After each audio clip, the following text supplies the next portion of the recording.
Hello there. Study finds that children with autism have a distinct and underdeveloped gut microbiome which is not associated with their diet. July 2021. Gut biome research is fascinating, but it's like the Wild West at this point. I just wonder how long it's going to take before it starts being implemented. I have this vision of being able to isolate the best possible biomes, transplant them, and you'll have people with no allergies and no cavities enjoying any food they want so long as they keep up with the probiotics. They do transfers now. People go poop, then they get put in pills, then put in the deep freezer and then someone else eats the pills. Saw a documentary on it. Lady had to eat like 40 or so POO pills. Yep. I'm working on finding the fewer than 0.1% of people who qualify to be a donor. I've screened over 20,000 donor applicants so far.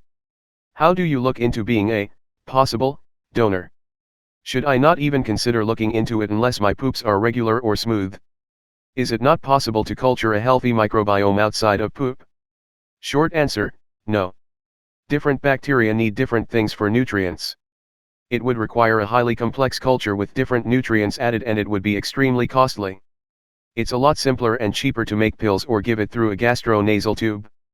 Healthcare costs are ridiculous enough as it is, so we don't add additional costs if we don't have to. I did this in a clinical trial because I have IBS. It didn't work. Any chance you were in the control group? We got both. I'm not a scientist, but I feel like that's not how control groups work. I don't know what to tell you, but that's how this particular clinical trial went. I could probably find it online somewhere. It was about 6 years ago now. Edit, I still have the introductory email about it. Patients enrolled will be randomized to receive either fecal microbiota containing capsules or placebo capsules, courtesy of Open Biome. Everyone in the study crosses over into the alternate arm of the trial at 3 months, therefore, all patients who are enrolled in the trial will get the fecal microbiota containing capsules either at the start of the trial or 3 months into the trial. The study duration will be 6 months. What's the documentary called? I work with a lot of companies trying to do exactly that. The problem is that the microbiome is so complex it doesn't lend itself to the reductionist approach that science needs. 2 bacterial species might work well together, but adding a third might mess up the whole thing, but another added to the mix is synergistic. Suburban moms giving each other gut biome starters along with sourdough starters. Don't tell me it's the poop pill. Sadly, you cannot easily grow these bacteria. They need a very special environment. I would pay an awful lot of money to be able to be allergy-free for any amount of time. There are treatments now to drastically reduce allergies. You take regular injections with tiny bits of the allergen proteins that your body reacts to, and it basically acclimates your body to them. 2 people in my household doing this. It's 1 time a week for 5 years.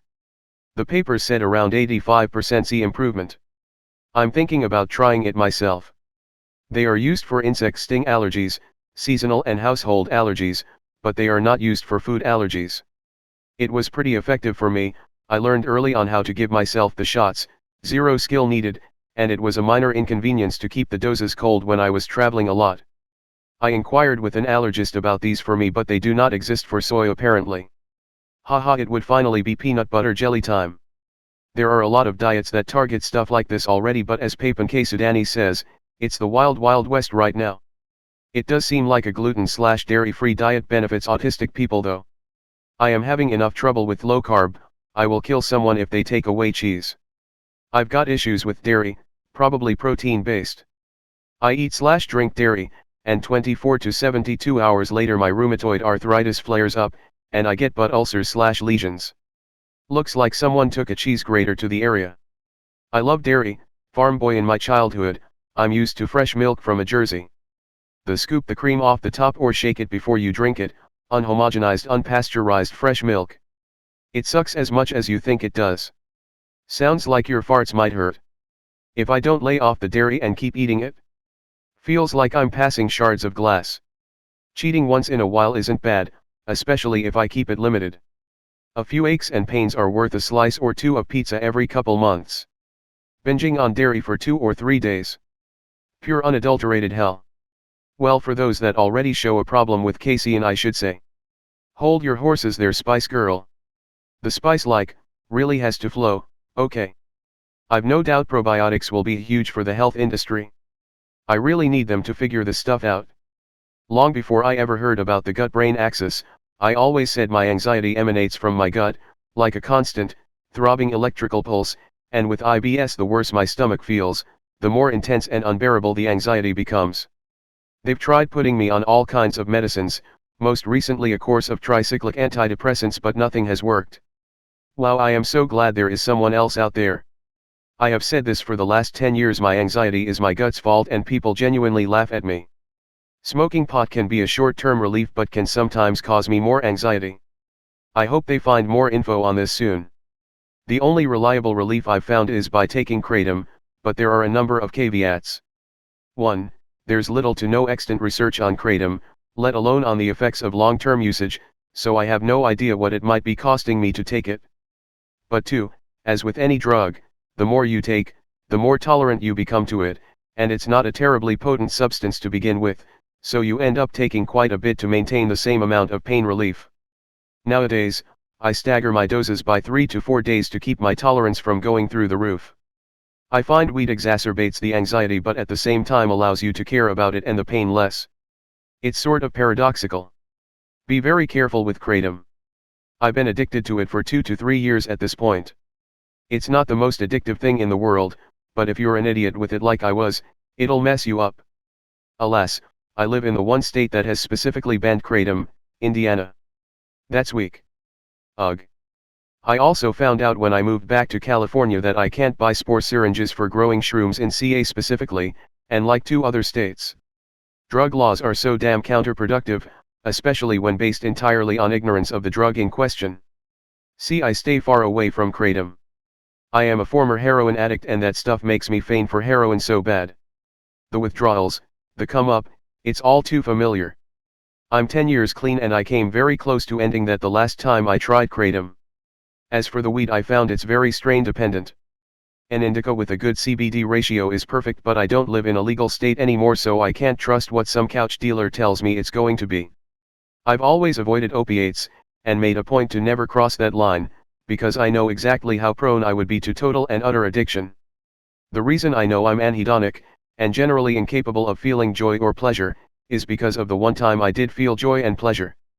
When I had my first kidney stone, and as I'm screaming my lungs out in the ambulance thinking my liver exploded or something, they give me 10 milligrams hydrocodone. Nothing, still screaming, then morphine, still screaming, an epidural, screaming. Finally I get into the ER and put on the slab and the doctor gives me 1 milligram hydromorphone by 4, and I go from screaming obscenities to singing along with the ceiling tiles as they dance about in front of my eyes. I had never, and have never since, felt so elated, so much actual happiness that I'd never experienced. Just from that experience, I know I'd be broke and on the street by the week's end if I ever abused something like that. Now, I know kratom affects the opioid receptors. I'm not sure if it's technically an opiate, or if it just happens to affect those receptors, or maybe that's the definition of an opiate, but I've always found kratom mild enough and without a sign of any cloying need for it. I don't take it every day, but it's hard to say if I could stop taking it, as it's literally the only thing that helps my stomach pain. Actual opioid medications like hydrocodone don't even touch my stomach pain. Good to hear you're 10 years clean, though. I went through some meager benzo withdrawal in my 20s and that was a wholly new kind of hell to experience. I can only imagine opiate withdrawal must be even worse. Yeah, and that's why every day is a struggle to stay clean even now. I can definitely see the appeal for kratom for someone who isn't an opiate addict, but it's that mild feeling for me that makes me crave the heavy rush of a hit. I used psilocybin mushrooms for getting clean and honestly cannot recommend it enough for someone who wants to kick an addiction. Benzos though can be just as scary. I hope truly one day they will have more info so people like us don't need to turn to self-medicating with whatever they can find for relief. I've had stomach issues my entire life and after 30 years of trying everything I have given up hope. Honestly, some of my worst depression and anxiety episodes all came from my stomach. I'm proud of you. I also sincerely hope that all of the gut/stomach problems are going to get some serious innovation soon and more people can live a more pain-free, happier life. Wow, genuinely thank you from the bottom of my heart for your kind words. I still get treated as a junkie by everyone that knew me then, especially family. When you struggle every single day with something, it's really gratifying when someone acknowledges it. Even if it's a complete internet stranger. Thank you, and I hope nothing for the best for you and your kind soul. People in our society too often see drug use and self-medicating as a moral failing, or some infantile vice. They rarely look deeper and try to see why we resort to these things, what the underlying problem is. People don't turn to drugs simply because they feel like being bad, they do it to escape some intolerable pain. Even if it's just for a few minutes or a couple hours a day, or a week, or a month, just having a break from whatever is devouring us from the inside can sometimes be the difference between living to see another day, or walking off the roof. It takes genuine courage and commitment to break a vicious cycle like heroin addiction. People shouldn't see you as a junkie, they should see you as someone who rose above their demons and, if not conquered them, at least established an understanding with them. The axis is real, try talking to a good gastroenterologist. I've had some kind of depression/anxiety since my teenage years and I can tell you, the only thing that's worked for me so far is exercise and probiotics. While I'm glad someone feels how I do, it does nothing for me. I wish I knew what to eat but nobody tells you anything because it's such a specific thing. My current GI doctor clued me into a type of sugar in a lot of foods, called FODMAPs, and that I should avoid them. It hasn't cured the problem by any means, but the really bad flare-ups don't happen as often now that I know what to avoid. Basically I went on an elimination diet. I only ate foods I knew were low FODMAP and I slowly added certain ingredients back in until I noticed they triggered me. For instance, garlic is a huge trigger for me. I've had to cut it out completely. I've also had some luck with caloric restrictions in general. I find when I eat only 1 or 2 small meals a day, and as I've been losing weight, the pain isn't quite as severe and I'm even less prone to flare-ups. There are a couple meal subscription services I tried specifically for low FODMAP diets, and they weren't terrible.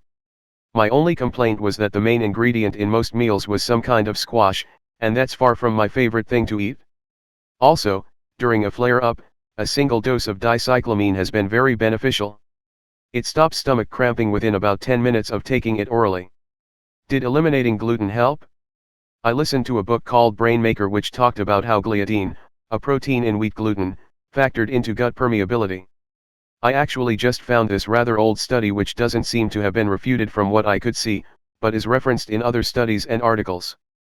Googling gliadin and gut permeability has introduced a lot of interesting reading for me, including a correlation between gliadin taken with NSAIDs and increased damage to the gut lining. Anyway, sorry for the random info dump, hope you find some relief. I don't really seem to have any sensitivity to gluten, no. Ironically, it was my attempt to eat healthier that was making things worse initially. I've always intensely hated the taste of vegetables, super taster thing, but I was forcing myself to eat more of them with every meal. Come to find out a lot of those vegetables are high in FODMAPs and it was aggravating the condition. I will miss mushrooms, though. I used to put mushrooms in almost every dish. Yep, I took a neurobiology course and learned that more information travels from the gut to the brain than the other way around. Some refer to the gut as our second brain for good reason. But science is way behind in understanding the system. Have you ever looked into psilocybin treatment for your anxiety? It's still being studied but even a single small dose has been found to have lasting benefits. I was diagnosed with PTSD after a workplace trauma and I struggled with severe anxiety and agoraphobia, was on anti-anxiety/antidepressant meds, saw a psychologist for months, etc. but my recovery was painfully slow. I microdosed once and it was like a switch was flipped, my recovery was very quick after that. Might be worth exploring. Have you ever looked into psilocybin treatment for your anxiety? In a clinical setting? No. But I'm quite the shroomer. I've been growing my own stock for years now. I typically indulge once every couple months, it's a great release and kind of defragments my brain, and I feel pretty good for a few days after. And I have attempted microdosing, but I never really noticed any positive results. More information travels from the gut to the brain than the other way around. Please reference this if you can. I've not read anything that suggests we know the balance of gut to brain versus brain to gut. 90% of vagal fibers between the gut and brain are afferent, suggesting that the brain is more of a receiver than a transmitter with respect to brain-gut communication. More information travels from the eye to the brain than the other way around too. And the hand. How is that at all surprising? The brain's job is to take vast amounts of inputs, process them and produce a much smaller number of outputs. It feels a lot like machine learning at this point. It's something amazingly powerful that we barely understand. From a top-down view, It looks impossible to understand. Not for much longer. Maybe they should check mom's diet. Have fecal transplants been used on autistic people at all? I'm just a layman, so excuse me if they don't correlate. At the beginning of the open-label trial, 83% of participants rated in the severe ASD diagnosis per the CARS, Fig 2a. At the 2-year follow-up, only 17% were rated as severe, 39% were in the mild to moderate range, and 44% of participants were below the ASD diagnostic cutoff scores, Fig 2a. The Parent-Rated Social Responsiveness Scale, SRS, assessment revealed that 89% of participants were in the severe range at the beginning of the trial, but the percentile dropped to 47% at the 2-year follow-up, Fig 2b, with 35% in the mild/moderate range and 18% below the cutoff for ASD. Many are noting in this thread that autism has genetic factors, but there is no reason this can't be triggered by a combination of factors, genetic predisposition being one. We may not be able to change the genetics, but it seems we may be able to alter some aggravating factors. The microbiome is a fascinating area of research. Edit. This annoying sub won't let me respond to you /half_dragon_dire for 7 more minutes, so let me ask here if anyone knows of any other studies that show the improvement is temporary. This one showed the kids continuing to improve over time, though hopefully we get some more follow-ups as time goes on. I haven't been able to find any other trials regarding FMT/MTT and ASD symptoms in humans. That's a little unfortunate. I was hoping there was some more research since that trial apparently only had 18 participants and was not blind or placebo-controlled. I found a review paper which cites that trial and discusses other related studies. Their conclusion was basically that more research is needed, but it seems like a promising avenue to explore. Bacteriotherapy based on changing the composition of the intestinal microbiota by transplant of fecal microbiota seemed to be a promising tool for treating both GI disturbances and behavioral characteristics associated with ASDs. However, as there are still limited data available on the long-term effects of this therapy, great caution is advised in interpreting the results. Further studies are necessary, but it can be expected that based on contemporary scientific evidence and experimental research, these kind of therapies will be developed in the future to treat GI disorders in ASDs, which may also have a secondary beneficial effect on behavioral symptoms. Observing the directions of research in neurological disorders, it seems that the FMT approach will become an important research area in the coming years. Van Dryk et al., 2020.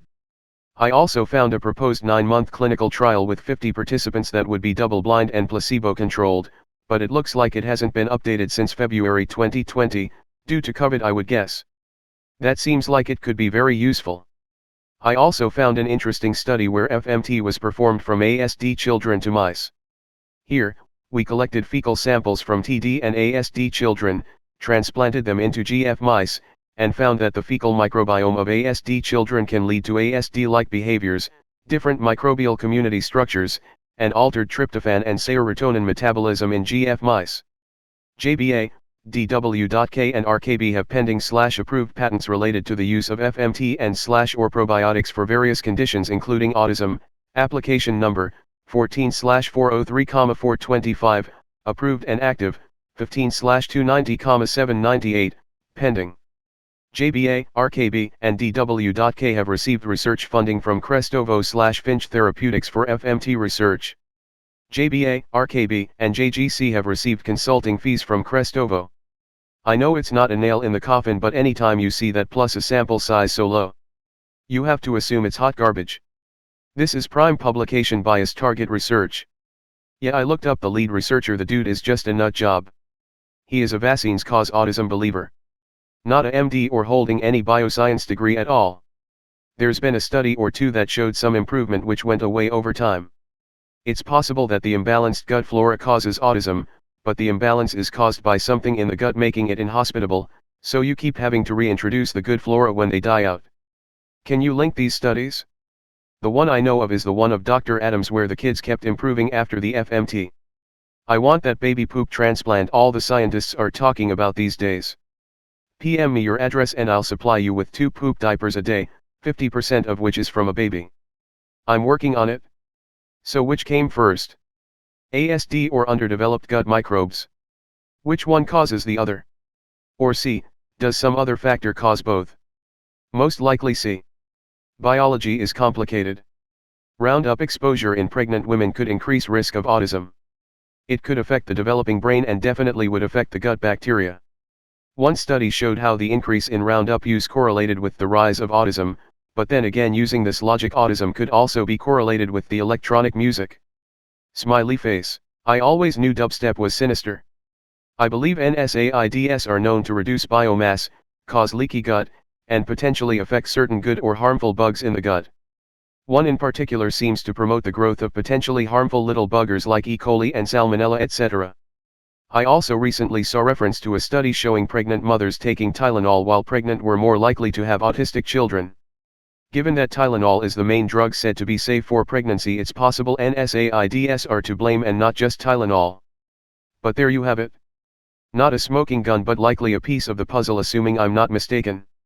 It isn't the Tylenol. It's that they had developed a fever, and Tylenol doesn't have any protection against the little mechanisms that happen during a fever. High fever during certain parts of your pregnancy is related to a much higher autism risk. A study came out in 2017 about it. The only question about my pregnancy they asked about was fevers and illness at my daughter's developmental pediatrician when she was diagnosed. Her doctor flat out said in my daughter's case, if it was caused by an environmental factor, it would be that fever. Interesting stuff. They found these symptoms stem from exposure to maternal IL-17A, which produces defects in a specific brain region of the developing embryo. Apparently, inducing fever in autistic persons releases the same molecule which mostly halted many autism symptoms. The researchers found that the composition of bacterial populations in the mother's digestive tract can influence whether maternal infection leads to autistic-like behaviors in offspring. Apparently, certain bacterial populations in the gut are strong IL-17A producers. It's speculated that autism can be prevented largely by blocking the function of these bacterial strains in the gut. It's a big picture and we may not view the whole for some time yet. This certainly seems to cause an increased likelihood of autism, from 1.5 to 4-fold depending on first or second trimester infections. Apparently your body needs to be primed to produce these immune molecules several days faster than the average to have this outcome. This suggests that inflammation during pregnancy is just one of the factors. It needs to work with additional factors to lead all the way to that outcome, Choi says. A key clue was that when immune systems in some of the pregnant mice were stimulated, they began producing IL-17 within a day. Normally it takes 3 to 5 days, because IL-17 is produced by specialized immune cells and they require time to differentiate, He says. We thought that perhaps the cytokine is being produced not from differentiating immune cells, but rather from pre-existing immune cells. Previous studies in mice and humans have found populations of Th17 cells in the intestines of healthy individuals. These cells, which help to protect the host from harmful microbes, are thought to be produced after exposure to particular types of harmless bacteria that associate with the epithelium. This is very exciting stuff. It could seemingly lead to a promising treatment and prevention. Wasn't there also a mouse model study that showed BPAs in plastic could affect autism-linked genes and be passed down epigenetically? So even if your grandmother was exposed, it could still be inherited. I hadn't heard that one. I'll have to give that a read. Thanks. I read that article and it really freaked me out. I took Tylenol nearly every night towards the end of my pregnancy for severe back pain, and now I'm worried I might have caused my baby to be autistic. I hope it's not the case, but I think the fact that it messes with the gut biome makes sense to me. Pure speculation on my part, but I suspect that underdeveloped gut biome might be one of a number of markers for autism rather than the cause. I wonder if other biology is different in autistic people or differences are restricted to the gut microbiome. Does a dysfunction in the brain chemistry have effects in other parts of the body? Anybody out there know what researchers are saying? I sat in on a lecture a few years back and the doctor speaking explained an experimental treatment they were involved in. They performed a fecal transplant on a child with ASD and observed a stunning improvement in social and linguistic functioning, but unfortunately the benefits were temporary. Still, interesting stuff. That just makes it sound like autism is a symptom of some kind of gut flora/body regulation problem. Certainly doesn't mean that's definitely the case, though. Consider the scenario. Autism and microbiome imbalance come from the same root source. Microbiome imbalance causes adverse effects like stomach aches. Autistic people are extra sensitive to sensory input. Autistic people need to spend a lot of energy to function socially. Adverse effects of microbiome imbalance like stomach aches can distract and divert energy from functioning socially. Therefore, Relief from adverse effects of microbiome imbalance like stomachaches can improve social function in autistic people, despite the microbiome imbalance not being the cause of autism. I always thought it was bad timing with antibiotics during a crucial stage during a child's development causing unbalanced biomes. As far as I know, there isn't any connection with early antibiotic use and autism though. Autism symptoms often appear very early on in life. I did some research in my undergrad involving a mouse model for autism. We were specifically looking at the effects of giving pregnant mother mice antibiotics, and then observing the offspring for antisocial behavior. There are 27 plus genes linked to autism, so it's definitely not the only thing. But, I would not be surprised if it were an aspect of it. I didn't get diagnosed with autism until I was 33, but I had multiple times in my life where I was on antibiotics for long periods of time, starting with chronic UTIs from birth to age 7 when they finally fixed the source of the problem. A few other things later in life, but I've often wondered if they permanently messed with my gut biome. So it has to be some other factor causing it, otherwise the system would have been able to maintain stability. Not necessarily. That could be like saying spraying fertilizer on the ground and only having the plants improve for half a season implies there's not something wrong with the soil. Aren't you saying the same thing I'm saying? I guess it depends how you define the system. In this context I'm defining it as the environment as opposed to the plant or person, whereas I took you to be defining it as the plant/person. No, probiotics are more like exercise. You need to keep doing it to maintain the benefits. Yes, but in this case it's obviously something that most people don't have to do. So there is something else preventing it from working. At any case, from what I have read on probiotics, they don't even have to be alive to get the benefits. They don't actually make it into the biofilms the rest of your gut bacteria live on. There are a lot of drugs which are based on bacterial chemicals. Makes sense to me that some or a lot of the benefit of probiotics could be the chemicals they produced when they were alive. But I also work for a company who manufactures probiotic supplements, and we spend a ton of effort to make sure they're alive when they get to you. Most probiotics seem to be hit or miss, probably because of the level of complexity mentioned elsewhere. It's not as simple as introducing a new microbe, it has to integrate with your other guy flora, go native as it were. Probiotics are just visiting. Even a full-on fecal transplant requires multiple treatments to fully take hold. This article, and a lot of other research on the gut biome, makes it very clear it does have a direct causative effect on our psychology. You're probably talking about the MTT study for autism. I think the course of MTT was 5 weeks, so it's not a standard one and done FMT. It's a small study, but yet it looks like for some types of autism it is the gut that drives the symptoms. Polyvagal theory explains the brain-body connection pretty well, and I suspect it is more relevant in autistics. There are lots of ANS-related comorbidities like dysautonomia. I have ASD and POTS, which causes delayed stomach emptying. ADS is not a dysfunction of brain chemistry but a neurodevelopmental disorder that can lead to psychological problems secondarily. It has to do with how our brains are wired. I found out recently that I have ASD. I also have a functional movement disorder. The first symptom, before my movement disorder started, was severe IBS. Then cognitive difficulties, and then came movement disorder. I think there has to be a connection. Autism is genetic in origin. Also, autism is not a dysfunction in brain chemistry, it is a difference in neurological structure which is permanent. It's literally how our brains are wired from birth. Health issues related to the gut are a frequent comorbidity seen in autism, but it is by no means actually causing it. With this kind of stuff it's usually quite circular, one thing is slightly off-kilter, influences the other, then they keep passing the signal back and forth with more interference each time. That's called a positive or negative feedback loop. That's the million-dollar question. It's a neurodevelopmental disorder that begins before we are born, so probably the ASD. Well, with the sheer amount of antibiotics we have been absolutely overusing since the 80s, I would venture to guess something is either happening in the womb or right after that is just nuking the microbiome of infants. Also in the 80s and 90s you had a lot of formula usage. Unfortunately, drinking formula cuts the microbiome exposure a child gets from breastfeeding. So it's been a historical double whammy really. I'd say the gut biome is likely responsible for a lot of neurotransmitter production and allergies, so I'd say the problem starts in the gut. It starts in the DNA. Autism is predominantly genetic. Gut microbiome issues may spring from this and contribute, but it looks like the genetic factors can lead to a number of possible issues that contribute. I hate the "it's in the DNA" explanation, it doesn't explain anything really. It just says, "Oh, your gene for this is active, it shouldn't be." How did it become active? That's the question we should be attacking. For example, people say they have the gene for obesity. Just look at your grandparents, nearly no one was obese back then. If it was genetic, shouldn't they also have the same obesity rate as we do? What a lot of people think of as autism hasn't actually become more frequent. It's simply been diagnosed more over time because we're finally beginning to understand it. It's basically only in the past 20 years we've even begun to come close to recognizing what it actually is and how many people actually are autistic, and even now misinformation and stereotypes are so widespread it makes it difficult for it to be recognized and diagnosed, especially in people AFAB and adults.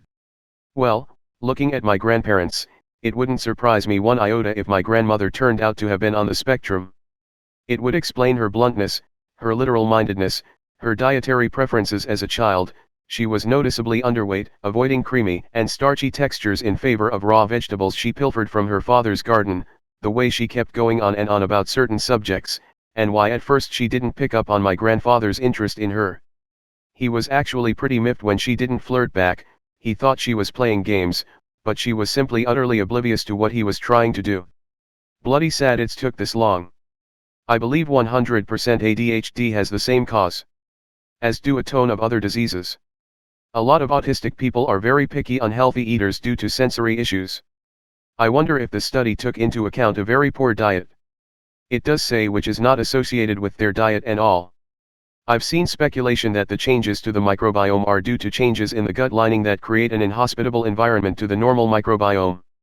The theory then follows that ASD results from a microbiome that is inflammatory and causes immune system dysfunction that crosses the brain barrier. If ASD were an inflammatory or immune disorder, you could medically test for it and treat it as any other similar condition. But it isn't, and you can't. It's a genetic one that causes different neurological wiring from birth. Could antibiotics cause changes to gut lining? Or an indirect cause due to changes in gut biome? Yes, antibiotics absolutely influence gut biome. One of the common side effects of many antibiotics is diarrhea. Our pediatrician often recommended prebiotic with the antibiotics to try and keep gut biome in check. How does one get a proper functional gut biome? Probiotics/prebiotics. Breast milk. Eating the right foods, still being debated as to what those are. Eating the right foods is going to be the best one. And basically any healthy food is good. But what is best is fiber. The good bacteria in your gut thrive on fibrous materials while the bad ones thrive on processed food. So as u/straight B9783 said, fruits, vegetables, and whole grains are going to be your friends, but don't forget mushrooms either. As for specific good foods, try seaweeds, nori, kombu, and fermented stuff, tofu, tempeh. As for rice, eat whole grain brown rice. That is the best. If you want more inspiration, traditional Japanese cuisine has a lot of the good stuff. You are absolutely right, I forgot about mushrooms and seaweed. Yet I don't think it is a coincidence that Japanese people are, or at least were, as the fast food industry is slowly taking over the big cities in Asia, which is a shame, the longest living people in the world. Also, many people are afraid of legumes, for bloating, but also because of bad press, as many claim the anti-nutrients, for example lectins, can harm you. But in reality there are some studies that show that the gut microbiome of people who eat regularly legumes is specialized in breaking down those anti-nutrients and make them unharmful for you. It's such an interesting topic, I could read 50 books about it. Yes, it really is. I've never heard about legumes being anti-nutrients though. That's weird. Yes, while I was in Japan I thought there would be traditional food everywhere. While it is, you kind of have to look for it. Fried chicken is much more common than you'd expect. Although speaking about longevity, food is not the only thing. The blue zones in Japan, or any blue zone, have been correlated with poor zones and periods of starvation, which from biological view is quite interesting. Fruits, veggies, nuts, whole grains, legumes, etc. Overall just whole foods, as they are prebiotics, and avoid animal products. They make bacteria grow that produce TMA, which gets oxidized to TMAO and is associated with many diseases. Avoiding antibiotics. Unfortunately, avoiding antibiotics isn't really an option a lot of the time. However, it is another good reason to avoid frivolous use of antibiotics. My work with preschoolers on the spectrum doing in-home behavioral therapy involved a lot of poop talk and a lot of supporting parents who tried everything to help their child get regular and be without GI pain. So many behavioral challenges around this issue with kids of this age, and who can blame a kiddo who may be nonverbal or unable to effectively communicate that their tummy hurts? I wonder if they can survey the maternal diet as well? Every kid I've worked with that had an autism diagnosis had a very limited, specific diet. Most kids only ate mac and cheese, pizza, milk, candy, etc. Yes, and rigidity around food could also be attributed in part to GI discomfort. Not the other way around. Traditionally we've thought this was due to restrictive interests / the need for sameness. For me it was a lot about certain colors or textures being overwhelmingly not pleasant when in my mouth. Who's we? Children with autism certainly can be much more rigid, especially when it comes to food. However, after years of working with children on the spectrum and implementing food exposure programs to multiple kids, they can definitely be introduced to other foods they like. I do work in special education, but I meant we as in the human race. Yeah, I agree, dude. I've worked with a range of mild to severe and it's generally pretty easy to introduce new foods. However, severe can be tough, especially nonverbal. I was just listing some pretty common symptoms of being on the spectrum that we generally attribute the limited food interests to. Totally agree. I'm a parent to a 4-year-old on the spectrum and he eats raw broccoli. He didn't eat it the first several times it was introduced, but with consistency and patience he now eats it like a champ. I've always provided fruit in his diet as a snack or light meal and he has no problem eating a variety of fruits. On the other hand, I've never bought him a cheeseburger from McDonald's, so when my in-laws bought one, he wouldn't try it. It's all about what they are exposed to and the consistency of that exposure. My diet is specific and limited because of my gut problems. Not the other way around. I can't eat bananas, strawberries, plum skins, cherry tomatoes, dairy, raw greens / lettuce / veggies / etc., or sugar. We don't all have mouthfeel problems. Although a lot of us go undiagnosed into adulthood if we don't show major and obvious signs. I would guess it's more correlation than causation, and would love to see a comprehensive study on this. I think that's overgeneralizing people with autism. I've been in special education, and there were very few people who ate unhealthy. I'm sorry, but that might just be your country. I do notice discomfort eating certain foods.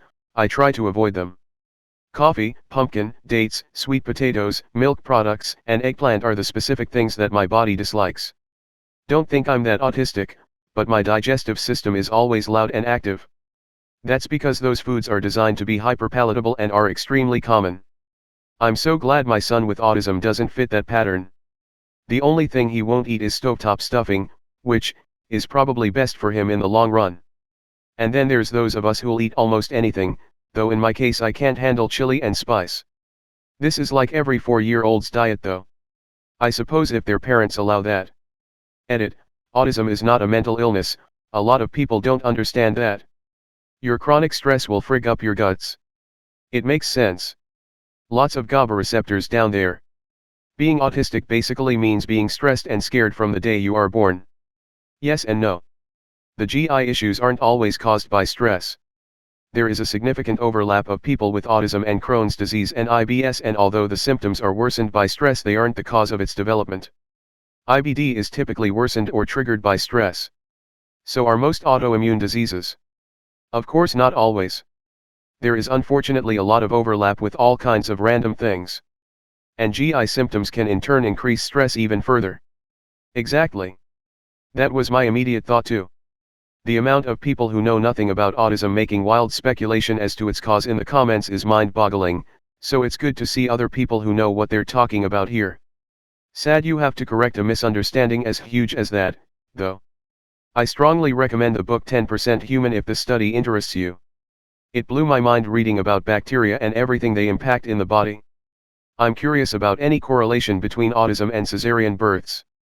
I've heard that a natural birth allows for the mother to pass on important microbes, the beauty of childbirth. Also, doctors these days are more likely to use cesarean as it's quicker for them. Ultimately, autism is genetic. Maybe a customized diet would be beneficial, but it won't cure anyone. I thought the latest was that it was likely to have a genetic predisposition but triggered by environmental factors. This is not my field, so forgive me if I'm off base. It says not associated with diet. It has genetic factors, apparently. Environmental factors contribute significantly to gene expression. It's not black and white. I agree. I didn't mean to imply that genetics were the only factor. My concern is more for the people who think that if they just do X their child will get better. I have 2 kids in the spectrum and I share a lot of their traits. We are taking over the world. It's not the first study of this kind that arrived at the same conclusion. This gut biome research is where the whole bleach colonic irrigation treatment for autism idea came from in America. I don't think the researchers would be particularly thrilled about how the alternative medicine industry took about employing their findings. Oh God. Here come the Karens to explain how this is the cause of autism and must be because vaccines damaged the gut biome. Never mind that this is likely a symptom of autism and not the cause, because we all know it's genetic. You know it's going to happen. Already happened. I'm both horrified and fascinated by people's stubborn ignorance of autism. How much variance is there in the diets between ASD kids and non-ASD kids? Presumably they are all eating a modern industrial Asian diet. There probably aren't many outliers who are vegan, pescatarian, carnivore, keto, etc. While this study could be interesting, it's not ruling out that diet may affect autism. A healthy person and a type 2 diabetic person may both share the same diet, but the type 2 diabetic person will experience a vast improvement in their disease if they reduce the amount of carbs and vegetable oils in their diet.